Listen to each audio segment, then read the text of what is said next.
विराद Mughira के कातब से रवायत करते हैं, उन्होंने बयान किया कि हजरत मुआविया ने मुगीरा को लिखकर भेजा कि मुझको लिख भेजो जो तुमने रसूल अल्लाह से सुना है।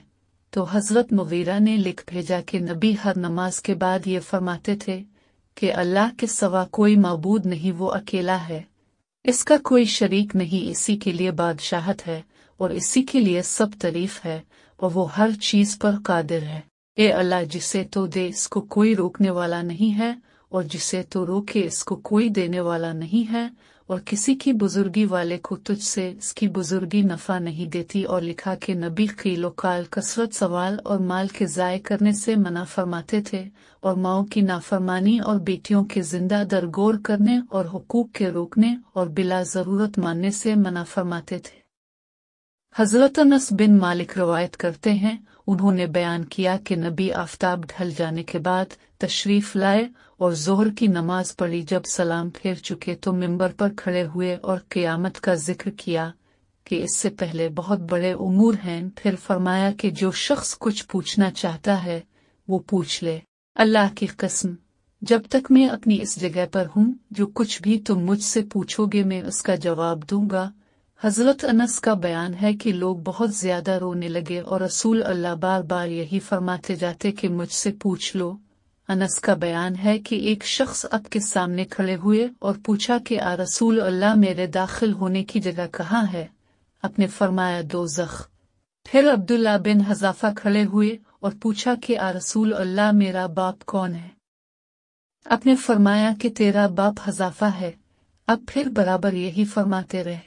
हजरत उमर घुटनों के बिल खड़े हुए और कहा, अज़ने अब्नाल लियन बुआलिफ ओ इब्नालन सलेम नालिफ ओ इब्न मायमुएद से लुए अललिया वे लेन वे से ले मेर सावला अलिफ।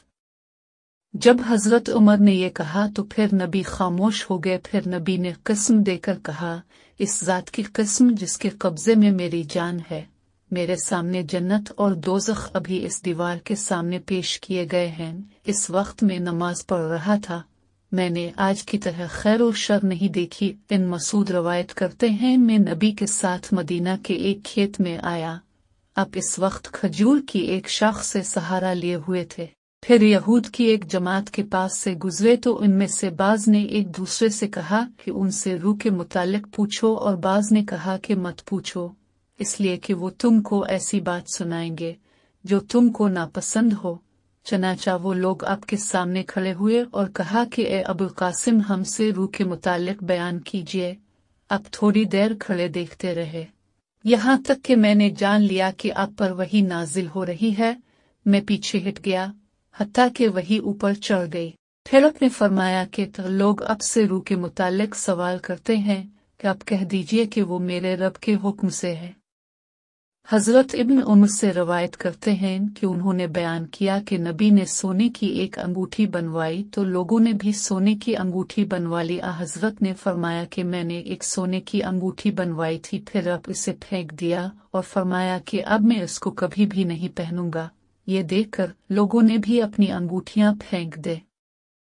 हजरत अबू हुरैरा से रवायत करते हैं, उन्होंने बयान किया कि नबी ने फरमाया कि तुम 100 साल ना रखो। लोगों ने अर्ज किया कि आप तो रखते हैं। आपने फरमाया कि तुम में मुझ जैसा कौन है? मुझे तो मेरा रब खिलाता है और पिलाता है। लेकिन लोग इससे बाज न आए तो नबी ने उनके साथ 2 दिन और 2 रात रोजा रखा। फिर लोगों ने चांद देख लिया तो रसूल अल्लाह ने तंबी करने वाले की तरह फरमाया कि अगर चांद नजर न आता तो मैं तुम्हारे साथ रोज रखता। इब्राहिम तीमी अपने वालिद से रवायत करते हैं, उन्होंने बयान किया कि हजरत अली ने हम लोगों के सामने ईंट के मिंबर पर खुतबा दिया। उनके पास तलवार थी जिससे एक सहीफा लटका हुआ था। उसको उन्होंने खोला तो इसमें ऊंट की दियत के अहकाम थे। इसमें यह भी था, मदीना के अरसे लेकर फुला मकाम तक हरम है। जिसमें इसमें कोई नई बात पैदा की, बिदअत की, तो इस पर अल्लाह की और तमाम फरिश्तों और तमाम लोगों की लानत है। इसकी न कोई फर्ज इबादत और न नफल इबादत मकबूल होगी। और इसमें यह भी लिखा है कि मुसलमानों का जिम्मा एक है, इनमें से एक आदमी यह भी कर सकता है जिसमें किसी मुसलमान के अहद को तोड़ा तो अल्लाह और फरिश्तों की लानत है اور اس کی نہ کوئی فرض عبادت مقبول ہوگی اور نہ نفل عبادت مقبول ہوگی، اور جس نے کسی قوم سے اپنے مالکوں کی اجازت کے بغیر موالات کیا تو اس پر اللہ کی اور فرشتوں کی اور تمام لوگوں کی لعنت ہے، نہ تو اس کی کوئی فرض عبادت مقبول ہوگی اور نہ کوئی نفل عبادت مقبول ہوگی۔